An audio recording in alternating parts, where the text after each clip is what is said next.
Let's talk about the interaction in sales and what happens and why I think it's more of a science than an art. You have to be honest, you have to be genuine, you have to be transparent. You have to get them to do most of the talking. You have to educate them just enough to understand what you're looking for.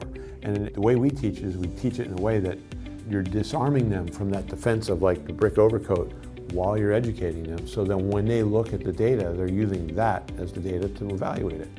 There's so much false data out there. We don't want people in pain, so you should just take this opioid. That's the dumbest thing I've ever heard of, but America bought it hook, line, and sinker. We went from having 10,000 deaths a year from opioid overdose to 110,000 deaths in just a short period of time, because we bought into that whole idea like, of course we don't want you to have pain. What, you don't want to prescribe that drug? What, do you want people to be in pain? Of course we don't want people to be in pain, but giving them a drug that's going to zonk them out of their head so they don't feel it does not fix that problem. It's like driving down the street and having your oil light come on and going, I know exactly what to do for that. You put a little can of spray paint on it. Okay, I don't see the light anymore, I'm good. Your car's still going to break down, and it's going to be tougher to fix because you put it off. Same thing with your body. So you just have to educate in a way and not over-educate, because I know a lot of doctors are really big on education. Let me go in, do the report of findings, make sure they understand every possible thing they could ask on a board question, and every one of those words you're using are pushing them further away from buying your product. You got to know how to communicate to people. You got to know how to make it so they understand it, and they are using the data to make the decision, not you. And if you can do that, you'll get more sales and you'll make a lot more money.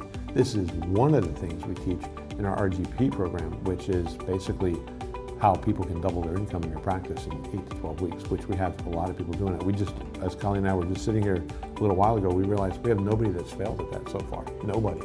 And we put a lot of people through the program, and nobody's failed. If you know how to handle these things, you're going to get more sales. You're going to get more people buying your services. And the more people buy it, the more they're going to talk about you, and then the more referrals you're going to get. And referrals are easier to educate than the people who weren't referrals, because they're sitting there going, maybe I should have the defenses up, but Mary Sue came here and they took care of her. There must be some legitimacy to this. You see that? That's how you build a legacy practice, and that's how you have something that you can transfer to your young people, your family, or sell and have a legacy afterwards. That's what we need. We need to step up so we're in that position of making money. And the funny thing about it is, if you took all the money spent on pharmaceuticals, on spinal pain, $460 billion with a B dollars every year in the United States. If you took that money and you shifted it to chiropractic or to integrated practices doing very non-invasive things, they would make a lot more money than they're used to, but it would be a fraction of the expense that it was before. So everybody would be saving money because it's shifting it away from the pharmaceuticals and to the doctor who's fixing the patient. Do we want to put the pharmaceuticals out of business? No. Do we want to cut down how much money and how much power they wield? Yes, because they are using the media, because they are the biggest advertisers, if you haven't noticed. They get to control the media, and no network is ever going to badmouth their biggest advertiser, so they're going to just do articles on their news and everything else that endorse that largest advertiser. To shift that, we need to become their largest advertiser. We need to become the grassroots movement that people are reaching for and saying to their insurance company, why isn't this service covered on my insurance better?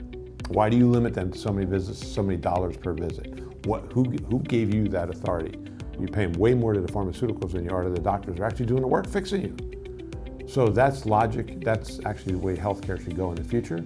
And if you understand how this works, you can actually get a lot more sales. Hopefully I gave you information today that's going to help you do more, sell your services better. If not, we have lots of programs and we help lots of practices all over the country to do this all the time and get them to double their income in a very short period of time. We'd love to be able to do that for you.